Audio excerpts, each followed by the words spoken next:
Bonjour à tous et bon retour sur ma plateforme dédiée à l'insomnie. Aujourd'hui, on va continuer justement sur cette série.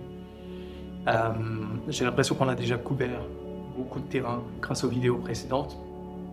Le fait d'avoir pu finalement décrypter de quoi s'agit l'insomnie, et essayer de voir que finalement c'est quelque chose qui retourne du psychologique.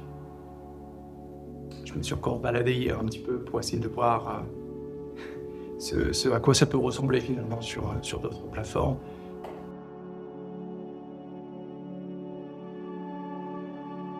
Et donc il y avait ce monsieur justement qui tentait d'expliquer d'où venait l'insomnie. Donc son explication était la suivante, à savoir que l'insomnie, d'après lui, c'était finalement ni plus ni moins qu'une mauvaise hygiène de vie, le résultat d'une absence de routine finalement, liée au domaine du sommeil. Une autre raison qu'il invoquait, je me permets de rire un petit peu parce que c'était presque un peu risible, dans le sens où justement, en plus de ça, il rajoutait aussi qu'il y avait probablement une raison qui était liée au gonflement. Alors voilà, l'insomnie, c'est une raison soit de mauvaises habitudes liées au sommeil, soit de gonflement. Donc, si vous êtes ni l'un ni l'autre, vous êtes un peu perdu. J'ai vu qu'il y avait plusieurs commentaires de personnes justement qui souffraient d'insomnie, qui étaient venues chercher des réponses. Je peux imaginer que ces personnes n'ont pas forcément été satisfaites. Tous ces gens qui, et là je vais devenir un peu plus émotif et un peu plus virulent peut-être dans mon explication, mais la plupart des gens, et je dis la plupart, je vous dis là il y a 99% des gens souffrant d'insomnie, ça va pas être ça. Après maintenant, pourquoi je me fâche? Parce que, simplement parce que déjà l'une, c'est faux. Ça me met en trompe parce que il y a ces diagnostics, il y a ces verdicts établis par des gens qui sont censés être des spécialistes dans le domaine du sommeil, qui avancent des inepties. Parce que c'est des inepties. Maintenant, vous allez dire à quelqu'un finalement qui souffre d'insomnie qu'à un moment que cette personne n'a pas une bonne hygiène de sommeil. C'est ridicule parce que cette personne va être au lit plus tôt que tout le monde. Contrairement à quelqu'un qui va faire la fête jusqu'à 3-4 heures du matin, qui va se réveiller quelques heures plus tard, et pour qui finalement son sommeil aura peu d'importance. Cette personne, c'est tout le contraire. Cette personne sera couchée avant parce que pour elle, le sommeil, c'est super important. Donc, c'est une personne qui va suivre des rites pour que ça fonctionne. Après, c'est un professionnel qui nous dit que c'est soit un problème de gonflement, soit un problème d'hygiène du sommeil. Donc, ce n'est pas ça. La parenthèse est close. Je voulais rétablir la vérité sur ce sujet. Ça me paraît essentiel. Maintenant, on peut continuer. Donc, au-delà même des émotions, continue. Les raisons, c'est celles que j'ai expliquées précédemment dans mes vidéos. D'où l'importance de se sentir représenté. Lorsque je traînais comme ça sur Internet, moi aussi, j'ai pas réussi à me sentir représenté. J'ai pas réussi à finalement me dire ah oui c'est ça. J'y vois un peu plus clair. Non, on m'a apporté finalement ni plus ni moins que des remèdes qui ne marchent pas. Donc je pense qu'il y a un défaut très clair de compréhension vis-à-vis de l'insomnie. C'est quelque chose qui n'est pas suffisamment ouvert, qui n'est pas suffisamment compris. Alors pourquoi ?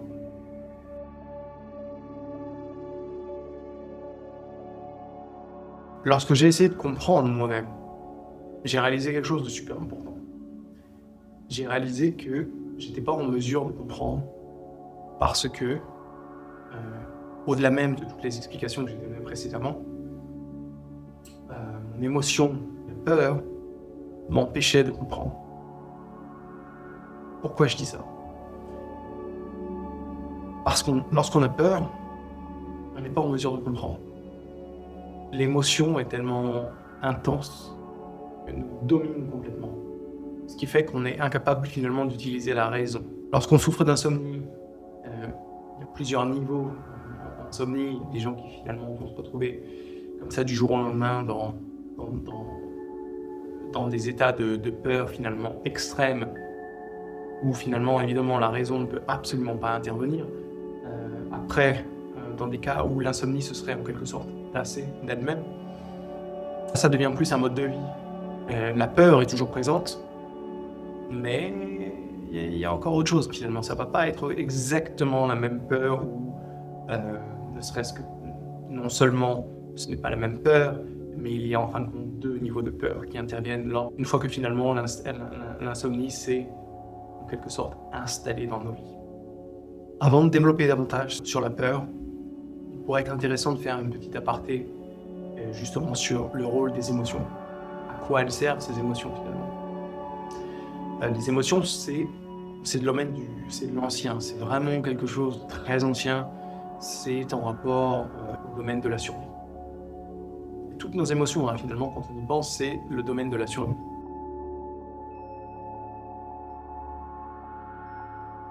On va les étaler là un petit peu, une par une, et voir que finalement on en vient à ça. La joie. À quoi ça va servir? La joie, ça va être ni plus ni moins qu'un moyen d'exprimer finalement notre gratification, notre état de satisfaction à l'époque du Néandertal, où finalement, si on chassait ou si on avait fait une bonne cueillette, on était super heureux, ça assurait notre survie, donc finalement on manifestait la joie pour finalement manifester notre survie. Voilà, on a atteint un état de survie parce qu'on a une récolte suffisante. Le dégoût, qu'est-ce que ça va être le dégoût? Le dégoût, ça intervient pour nous empêcher de nourrir. On va expérimenter le dégoût pour nous empêcher d'ingérer quelque chose qui pourrait nous être fatal. Donc c'est un rejet total, ça nous maintient en vie. Super.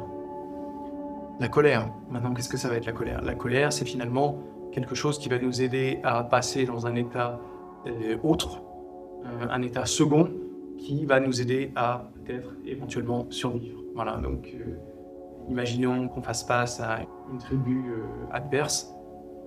Il s'agit de survivre, on arrive dans la colère, ça va possiblement décupler nos forces et ça va nous aider à survivre. Après, on va voir la tristesse, à quoi ça peut servir. Finalement, la tristesse, ça va être lorsque finalement la colère reconnaît que la colère va être insuffisante, on passe vers la tristesse parce que finalement on admet que montrer en quelque sorte notre infériorité, c'est ce qui va nous aider une fois de plus à survivre. Donc on est triste, on abandonne, on décide finalement de ne pas s'engager dans un combat. Et voilà, donc on éprouve la tristesse à la place de la colère et ça va nous aider à survivre.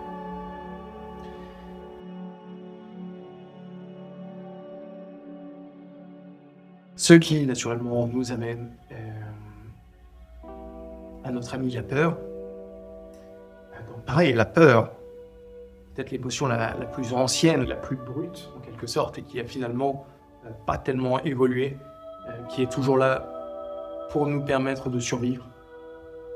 Et donc la peur, plus que la tristesse, plus que la colère, plus que le dégoût, c'est vraiment ce qui va nous permettre de fuir, nous échapper face à une menace pour laquelle on ne peut finalement pas se battre. Il y a une impossibilité, on reconnaît ça. La peur agit très très vite, c'est très très rapide, résumons-le très facilement. Imaginons un ours brun de 300 kg qui fonce sur nous. Alors, on va pas se dire que finalement il faut s'allonger pour le sol et que ça va marcher. Non, c'est pas ce qui se passe. La peur intervient, on court, on fuit. Une fois de plus, c'est la survie.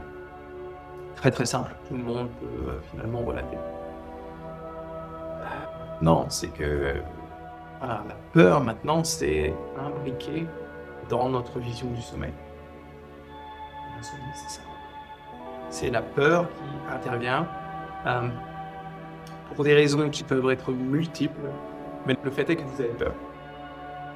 Vous en êtes là. Vous avez peur. Vous et le sommeil, c'est une relation infructueuse et la peur s'est établie. Alors comment ça s'établit? Il y a plusieurs cas de figure et il y a plusieurs types de personnalités aussi.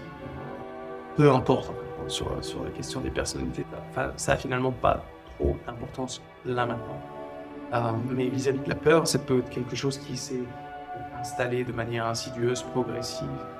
Comme je l'avais décrit dans la vidéo précédente, vous avez une mauvaise nuit, qui s'ensuit par une autre mauvaise nuit, vous commencez à vous dire wow, qu'il y a quelque chose, et finalement ça commence à empirer, et d'un seul coup là vous vous dites que vous avez peur. Ou ça peut être que vous avez été toute votre vie un très bon dormeur et que du jour au lendemain, vous n'arrivez pas à dormir, vous êtes au milieu de la nuit et vous avez une crise de panique super intense parce que vous vous dites qu'est-ce qui se passe? J'ai toujours réussi à dormir, maintenant je ne dors pas. Il y a quelque chose. Ça peut aller beaucoup plus vite. Ça peut être aussi parce que malheureusement vous avez vu quelque chose sur les médias sociaux qui dit que finalement le sommeil, il faut faire super attention parce que si on ne dort pas assez, il va se passer ceci, il va se passer cela. La santé, les maladies, le cerveau, vous savez, hein, on trouve plein de choses sur ça. Et voilà, peut-être que vous avez vu quelque chose comme ça, et ça a pris place dans votre inconscient.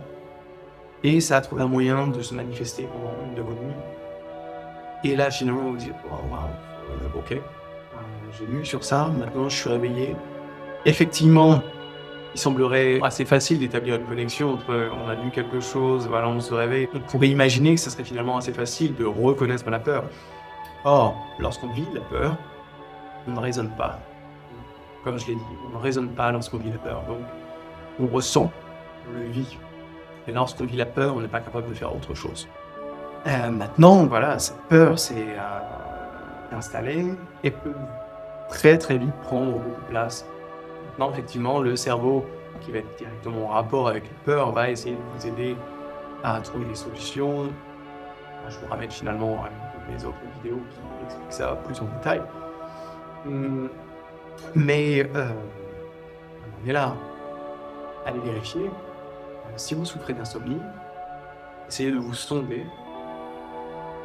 Et finalement, vous verrez que c'est pas quelque chose que vous faites ou que vous faites pas assez. Vous avez été victime de la peur, c'est quelque chose qui s'est installé de manière soit consciente, soit inconsciente, qui est maintenant rétabli une ossature suffisamment stable pour rester parce que ça n'a pas été confronté.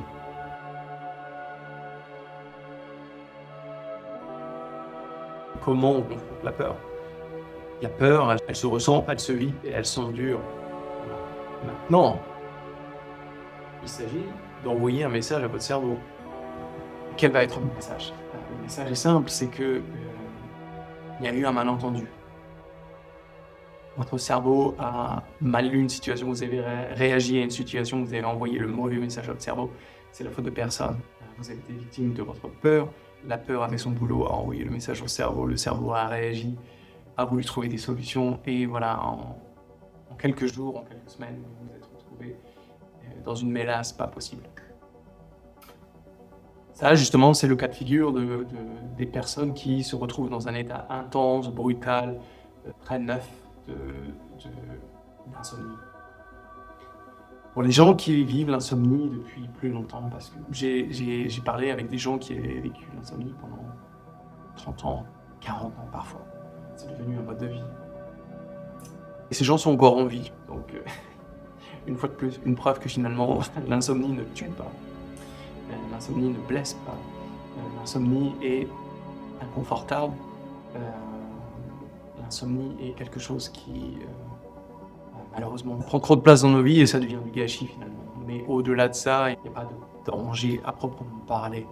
Et je dis pas que si on enchaîne finalement mauvaise nuit après mauvaise nuit et que finalement tout le narratif de l'insomnie prend la place dans nos têtes, ça nous laisse finalement peu de place pour autre chose. Donc ces personnes qui ont vécu ça pendant, parfois comme je disais, de nombreuses années, ils ne sont pas seulement victimes de la peur de ne pas dormir, ils sont aussi victimes d'une peur qui peut être beaucoup plus perfide en quelque chose. C'est finalement, évidemment, vu que la peur est quelque chose qui est désagréable, personne aime ressentir la peur, ça ne nous fait pas sentir bien. Et donc ces gens ont finalement peur de ressentir la peur. Donc c'est une double salve de peur finalement. Alors, au point même où finalement la peur initiale de ne pas dormir n'est pas devenue la peur principale. Oui, alors effectivement, ces gens ont toujours peur de ne pas dormir, mais finalement, peur de ressentir cette émotion aussi désagréable soudaine que la peur, qui nous fait ressentir tellement d'angoisse, tellement d'anxiété, tellement d'insatisfaction. Voilà, Ça se manifeste sous tellement de facettes finalement. Ça peut être ces crises de panique, ça peut être une gêne qui ne porte pas forcément de nom. Au point même où c'est physique finalement, hein. On va avoir justement ce cœur qui bat tellement vite, c'est suer, on va avoir les muscles qui se tendent, on est crispé. Donc voilà, on sait qu'on se sent mal par rapport à ça, donc cette situation qui est évidemment de l'ordre de l'inacceptable, et puisqu'elle est inacceptable, ça va justement engendrer, confectionner d'autant plus de peur, et donc maintenant on est vraiment prisonnier d'un système qui est vraiment cadenassé de tous les côtés. La peur de ne pas dormir, la peur de ressentir la peur, voilà ce qu'on appelle la peur de la peur. Je voulais m'arrêter sur ça aujourd'hui. C'est hyper important. Au point même où les gens finalement ont oublié les raisons du pourquoi ils se sentent dans ces situations-là. Donc peut-être que le fait d'essayer de fragmenter justement l'essence même de l'insomnie, qu'est-ce que c'est? On en revient finalement à cette émotion initiale qui est la peur. On se l'admette ou pas, finalement c'est non plus la peur.